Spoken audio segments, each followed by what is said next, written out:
Bonjour à tous, qui dit lundi dit débrief du lundi et aujourd'hui on va parler du RC Lens.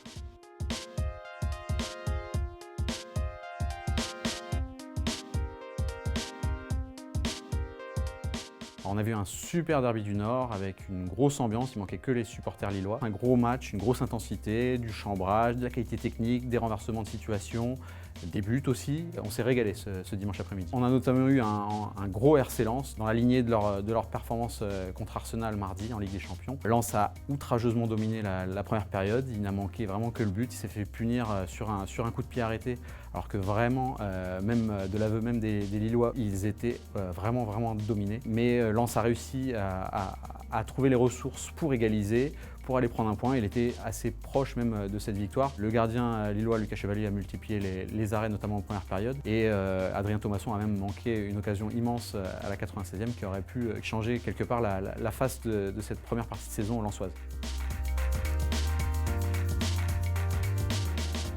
Évidemment, si on prend juste le classement brut, on voit que Lens est 14e avec 8 points seulement, 1 point par match, qu'ils ont 10 points de moins que la saison dernière à la pareille époque, donc on aurait de quoi s'inquiéter.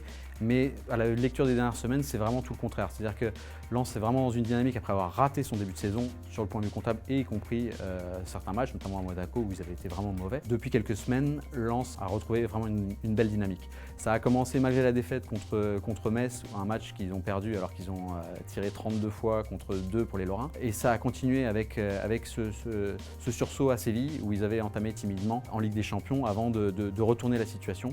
Et depuis, ils enchaînent soit les victoires, comme ça a été le cas contre Toulouse, à Strasbourg, et le formidable succès contre Arsenal avec une performance majuscule d'absolument tous les joueurs, soit dans ce derby où voilà, vraiment, malgré ce point du nul, l'entraîneur francaise était vraiment satisfait de ses joueurs, aussi bien des titulaires que des entrants, et il avait plutôt raison d'être satisfait parce qu'en dehors d'un petit manque d'efficacité et de quelques joueurs qui étaient un petit peu en dessous, ils ont vraiment fait une très bonne performance.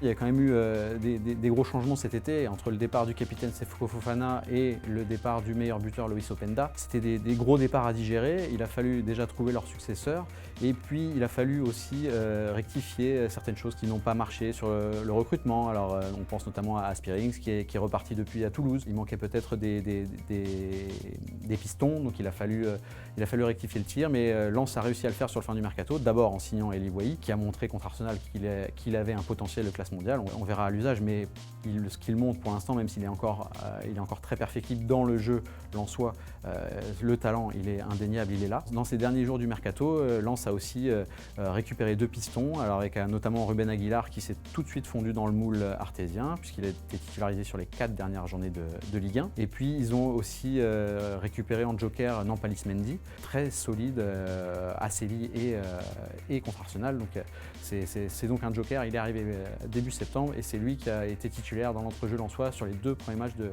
Ligue des Champions du RC Lens. Il y a donc beaucoup de raisons d'être optimiste. Maintenant, il va falloir arrêter de perdre des points comme ça a été le cas en début de saison. Ça commence par ce match au Havre dans 10 jours qui précédera la réception d'Eindhoven en Ligue des Champions. Lens a perdu suffisamment de temps, maintenant il faut prendre des points.